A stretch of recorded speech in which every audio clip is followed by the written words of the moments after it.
तो you talking about 10-15 billion dollars, right? So आप ये IMF को हम बड़ा इजीली भूल सकते हैं। पॉलिसी के ऊपर ये गवर्नमेंट जो फैसले करती है उसका इम्पैक्ट अगले 5 से 10 सालों में नज़र आएगा।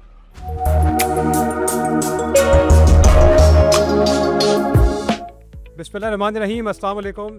कहो सिंजेंटा ज़रूरी पॉडकास्ट में आप सबको खुशामदीद। मैं हूं आपका होस्ट फरहानुल हक। नाज़रीन, अगर हम अपनी मईशत की बात करें पाकिस्तान में, तो ज़राअत का शोबा एक इंतहाई कलीदी किरदार अदा करता है, और अगर GDP कंट्रीब्यूशन की बात करें तो अराउंड 22% के आसपास है। लेकिन जहां इस शोबे की बहुत अहमियत है, तो वहीं पर इम्पॉर्टेंट पॉलिसी मेकिंग, गवर्नमेंट और प्राइवेट सेक्टर का आपस में काम करना बहुत ज़रूरी है ताकि इस शोबे को ज़्यादा फ़ाल बनाया जा सके। इसी टॉपिक पे आज बात करने के लिए हमने एक अहम मेहमान को दावत दी है, और बड़े अरसे से हम चाह रहे थे कि हमारे साथ कहो सिंजेंटा में हमारे मेहमान बने। आज हमारे साथ मौजूद हैं country head Syngenta Pakistan Zeeshan Haseeb Baig sahab. Zeeshan, welcome to the show. Thank you very much for inviting. अच्छा ज़ीशान, सबसे पहले अभी हम बात कर रहे थे कि जी GDP कंट्रीब्यूशन अराउंड 22% के आसपास है। एम्प्लॉयमेंट में भी एक कंट्रीब्यूशन है इस सेक्टर की, यहाँ पर इवन फीमेल पॉपुलेशन की एम्प्लॉयमेंट में भी है।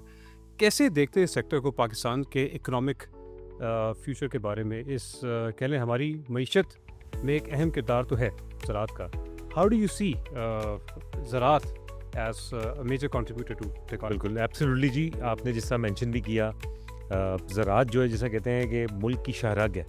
So it's such an important sector. तकरीबन 22 से 24% ऑफ GDP जो है ज़राअत से आ रहा है, और हमारी तकरीबन 40% वर्कफोर्स जो है ये ज़राअत से एसोसिएटेड है। सो अगर आप शहरों से, इवन शहरों में भी जो लोग रह रहे हैं, सम हाउ डायरेक्टली इनडायरेक्टली वो ज़राअत से एसोसिएटेड है। बट आप रूरल एरियाज़ में जाएँ तो वो तो कम्प्लीटली डिपेंडेंस है ज़राअत में। और पाकिस्तान की अगर इकोनॉमिक कंट्रीब्यूशन भी देखें, तकरीबन 70-80 बिलियन डॉलर का ये सेक्टर है। मिल्क के हम 5th largest producer of the milk हैं, कॉटन के 4th लार्जेस्ट एक्सपोर्टर हैं, राइस बहुत बड़ी कंट्रीब्यूशन है। सो इन एवरी सेंस, चाहे वो फूड सिक्योरिटी से रिलेटेड बात करें, चाहे लाइफ स्टॉक से रिलेटेड बात करें, agriculture is a very very important role for the entire country.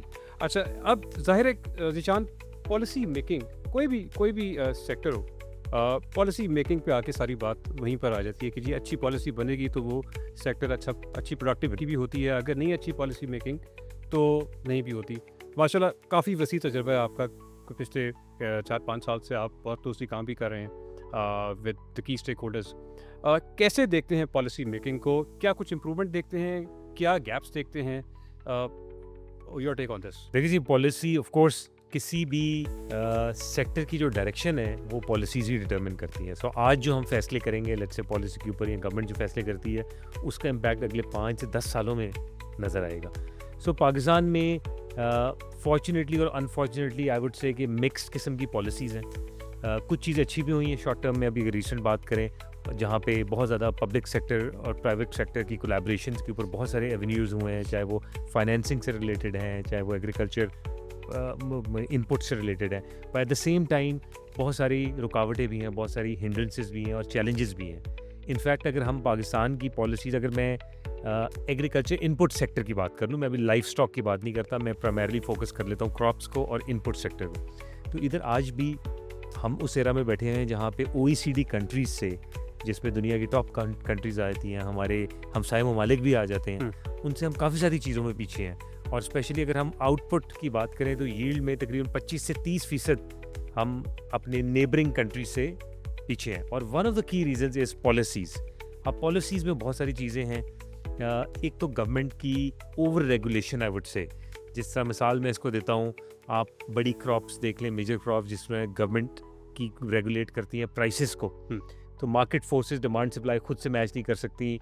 जब ज़्यादा ओवर रेगुलेटेड होती हैं तो वो पूरे फंडामेंटल्स हिल जाते हैं। द गुड न्यूज़ इज़ कि रिसेंटली अभी बहुत सारी रेगुलेशंस पास हुई हैं, गवर्नमेंट ने थोड़ा सा डी रेगुलेशन की तरफ से है। So the more you deregulate, it's better for the overall economy, better for the crop. इसकी best example is corn for the longest time बड़ी डी रेगुलेटेड चलती रही, आज भी डी रेगुलेटेड चलती रही, जिसकी वजह से प्राइवेट सेक्टर ने इन्वेस्टमेंट्स भी की, हाई सीड क्वालिटी भी इंप्रूव हुई, हाइब्रिड्स पाकिस्तान में इंट्रोड्यूस हुए।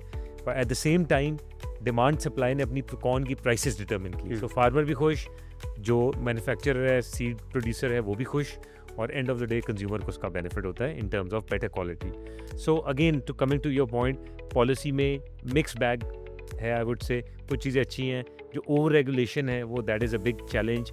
अगर हम डिजिटलाइजेशन की बात कर लें, सो आज भी अगर हमने लेट्स से कोई सीड जेनेटिक या पेस्टिसाइड पाकिस्तान में लॉन्च करना है, तो we are talking about huge physical work, बहुत सारी कंपाइलेशन, मैनुअल वर्क, एंड उसकी कोई ट्रैकिंग नहीं है, कोई विजिबिलिटी नहीं है कि क्या स्टेटस है उन एप्लीकेशंस का। 3 से 5 से 7 साल भी लग सकते हैं अगर आपने कोई इनोवेशन पाकिस्तान में लेके आनी है। हाउएवर अगर आप बाकी कंट्रीज़ को, ममालिक को देख लें, आप जो लीडिंग OECD कंट्रीज़ हैं, सिंगापुर उठा लें, इवन इंडोनेशिया उठा लें, वहाँ पे China is a very good example, वहाँ पे बहुत सारी ये चीज़ें डिजिटलाइज हो गई हैं। सो डिजिटल पॉलिसी के ऊपर there has to be some intervention that needs to be done.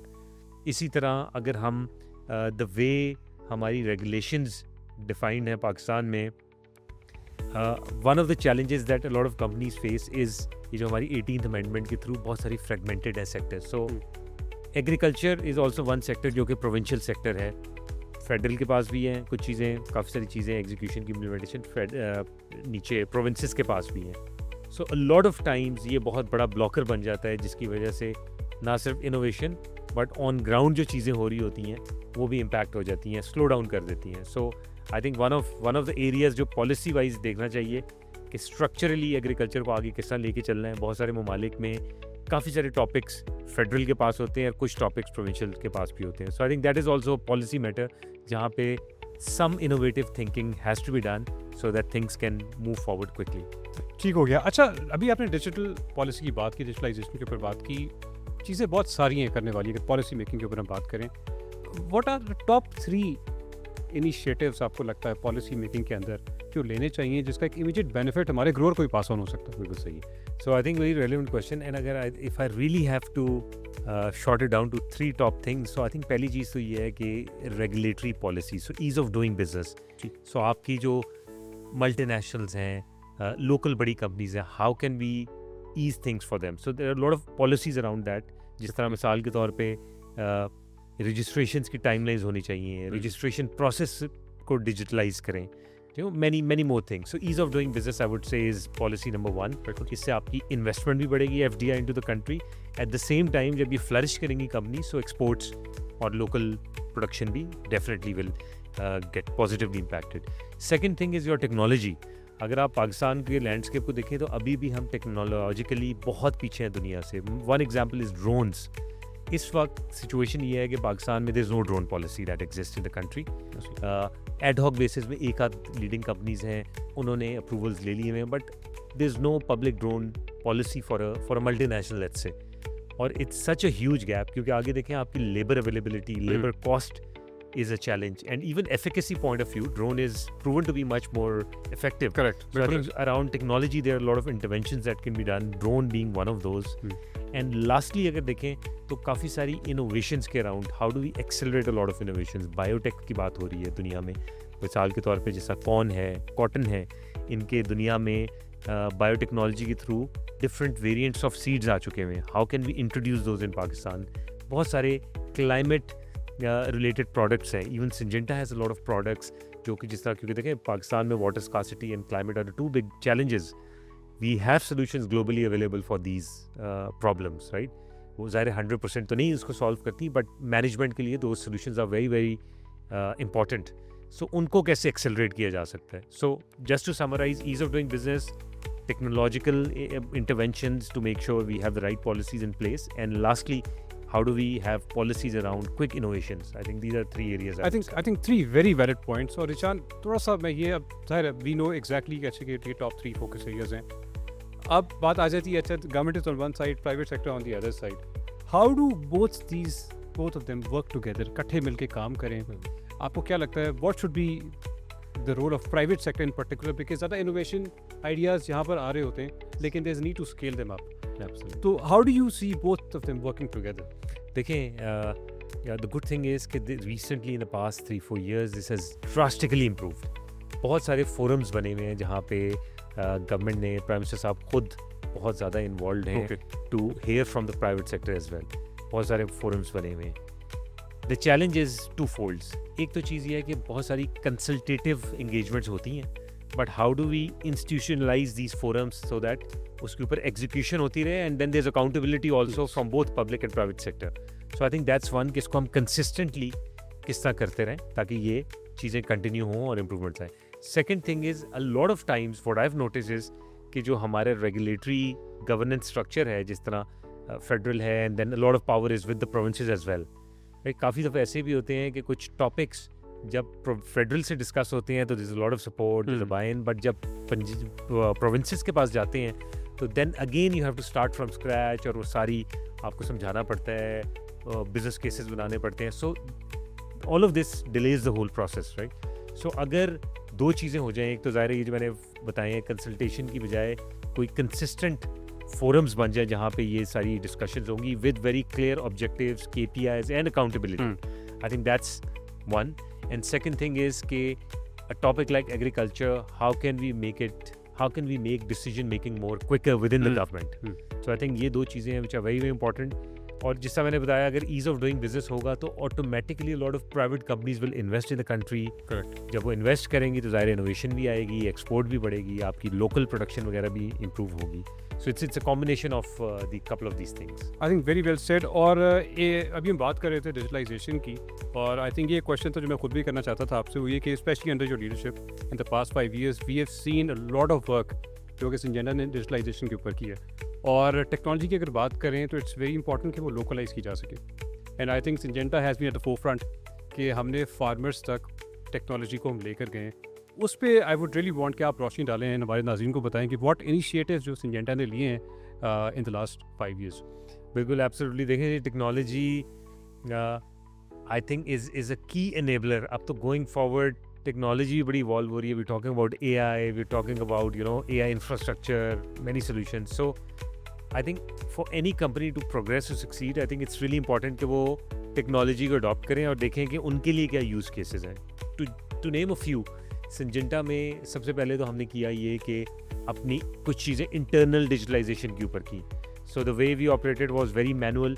हमारे जो डीलर्स होते थे सब ट्रांजैक्शंस उनके साथ मैनुअल थी, पेमेंट्स मैनुअल होती थी, उनकी जो inventory management was all manual. So internally we did a lot of digitalisation. हमने उनको सिस्टम्स दिए so that things could be automated.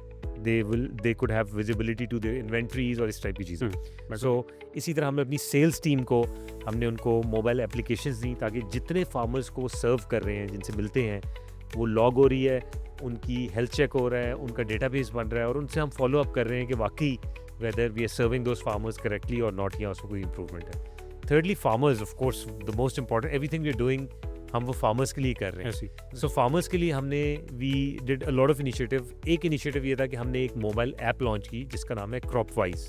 And अल्हम्दुलिल्लाह this has become the largest agritech app इन पाकिस्तान. तकरीबन 1.5 मिलियन से ज़्यादा हमारे डाउनलोड्स हैं और बड़ी एक्टिवली फार्मिंग कम्युनिटी में वो यूज़ हो रही है. उसमें मल्टीपल फीचर्स हैं. पहला फीचर जिसको हम कहते हैं snap and detect. So problem ये थी, चैलेंज, कि आज जो फार्मर है उनकी एजुकेशनल का इतना गैप है कि a lot of times उनको ये नहीं पता चलता कि डिजीज़ एग्जैक्टली है क्या. या वो स्प्रेइंग कर रहे हैं, अपने इर्द गिर्द के जो भी लीडिंग फार्मर है उनको कॉपी करके सेम फ्रेम स्प्रे कर रहे हैं, वेदर नीडेड और not needed. Through this application AI के through a farmer has to just take a picture. उनको एग्जैक्ट पता चल जाएगा क्या डिजीज़ है, उस डिजीज़ का क्या सोल्यूशन है, एंड ई-कॉमर्स के थ्रू वो प्रोडक्ट ऑर्डर भी कर सकेंगे. सो वो एंड टू एंड जर्नी है ये. This is one of the features जो कि उस ऐप के अंदर है. इसके अलावा फिर उनको वेदर अपडेट्स मिलते हैं, उनको स्प्रेइंग विंडोज़ का पता चलता है. अभी recently we going to launch an AI first agriculture AI bot. अच्छा. सो उसमें होगा ये कि कोई भी फार्मर, उसमें 15 से 16 लैंग्वेज हैं, रीजनल लैंग्वेजेस हैं, सिंधी, उर्दू, इंग्लिश. फार्मर अपना मसला उसको बताएगा और वो उसको कस्टमाइज सॉल्यूशंस प्रोवाइड करेंगे. ठीक है, तो ऑल थ्रू AI. और इमेजिन जितना AI अब हम यूज़ कर रहे हैं, all of this data is going somewhere, हमारे क्लाउड्स में आ रहे हैं. कल को हम ये डेटा गवर्नमेंट के साथ भी हम शेयर कर सकते हैं कि जी किन एरियाज़ में क्या प्रिडिक्शन है सर्टेन डिजीज़ की और उनको प्रोएक्टिवली हम कैसे मैनेज कर सकें. So there is a lot that is being done on digitalisation. ये कुछ चीज़ें हैं जो मैंने बताई हैं. यानी कि as a market leader Syngenta ना सिर्फ इंटरनल डिजिटलाइजेशन के ऊपर काम कर रहा है बल्कि एक्सटर्नल डिजिटलाइजेशन के ऊपर भी काम कर रहा है. और यानी कि हम कह सकते हैं कि बहुत जल्दी फार्मर का अपना चैट GPT उसके पास होगा. बिल्कुल बिल्कुल, बहुत जल्दी. ये टेस्टिंग फेज में है, hopefully with in this year launch भी हो जाएगा. चलें, ज़बरदस्त ज़बरदस्त, फिंगर्स क्रॉस फॉर दैट. अच्छा, अभी हम बात कर रहे थे, शुरू में एक पॉइंट था, वो था फार्मर के ROI का. आपने बड़ा इंपॉर्टेंट पॉइंट बताया था. अच्छा, एक तरफ से पॉलिसीज़ हैं, जैसे हम कह रहे हैं कि एक तरह से ये एक एक्सटर्नल फैक्टर है। फार्मर अपना आरओआई बढ़ाने के लिए क्या करे? सिंजेंटा क्या रोल अदा कर रहा है कि फार्मर का आरओआई बेहतर हो सके? बिकॉज़ वो मुझे याद है कि वो कहते हैं ना कि एक इंटरनैलिटीज़ हैं, एक्सटर्नैलिटीज़ हैं, इन पे हमारा काबू, इन पे हमारा काबू नहीं है। फार्मर जो कि अपनी फसल उगाता है, खेत में अच्छी इनपुट्स डालता है वगैरह, वो कैसे अपना आरओआई और मज़ीद बेहतर कर सकता है?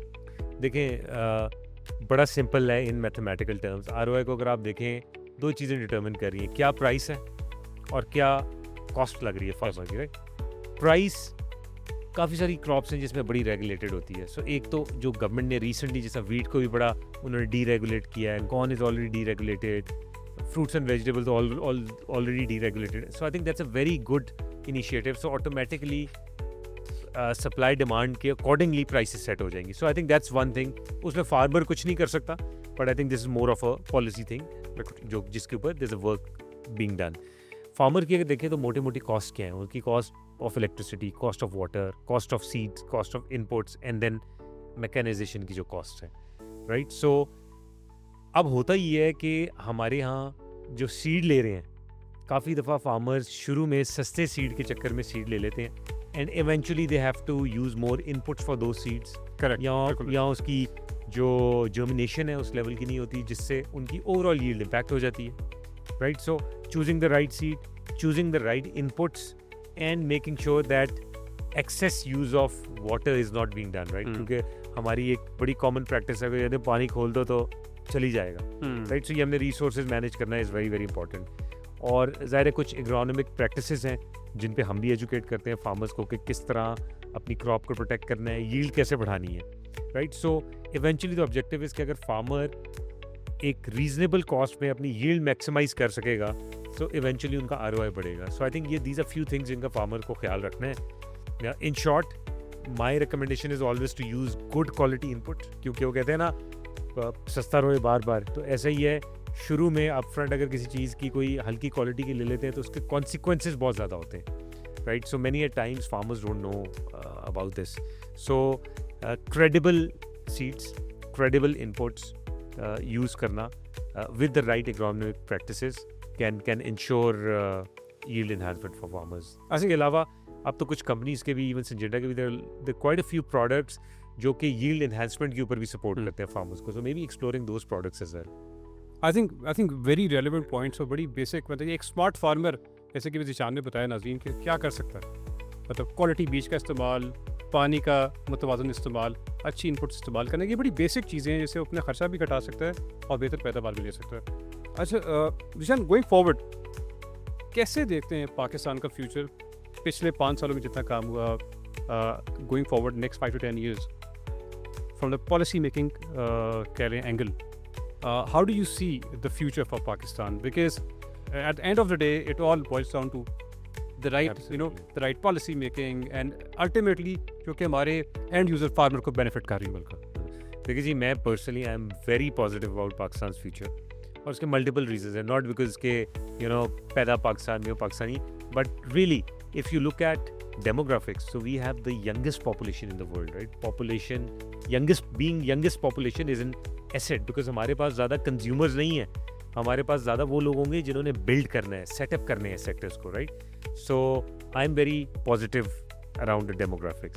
जिस तरह हमारी टेक्नोलॉजी अब आना शुरू हो गई है, अब आप एग्रीकल्चर में भी देखें, so अच्छे ग्रेजुएट्स, अच्छी ट्रेनिंग्स, डिजिटल के ऊपर बहुत सारा काम हो रहा है। Multiple companies are doing a lot of innovative products, bringing in a lot of innovative products for agriculture sectors में। So मैं उस पर भी बड़ा पॉजिटिव हूँ, राइट?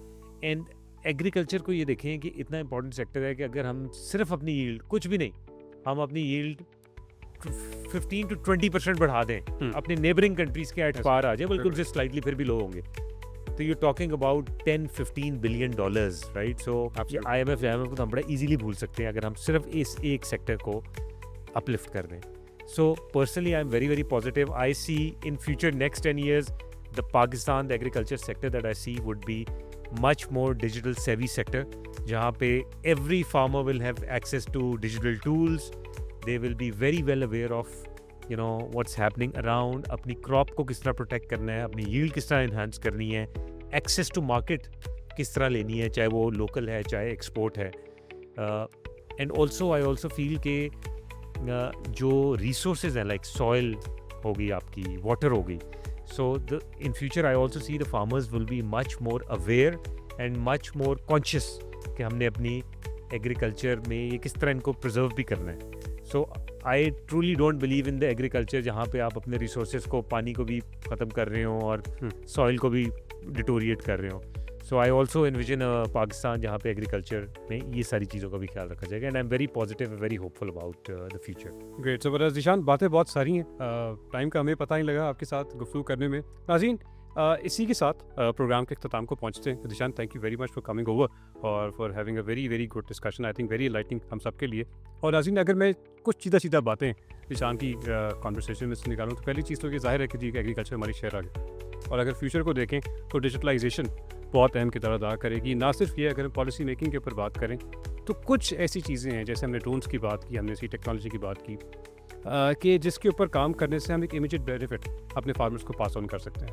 और अगर फ्यूचर की बात करें तो it looks very bright and इंशाल्लाह it's going to be very bright.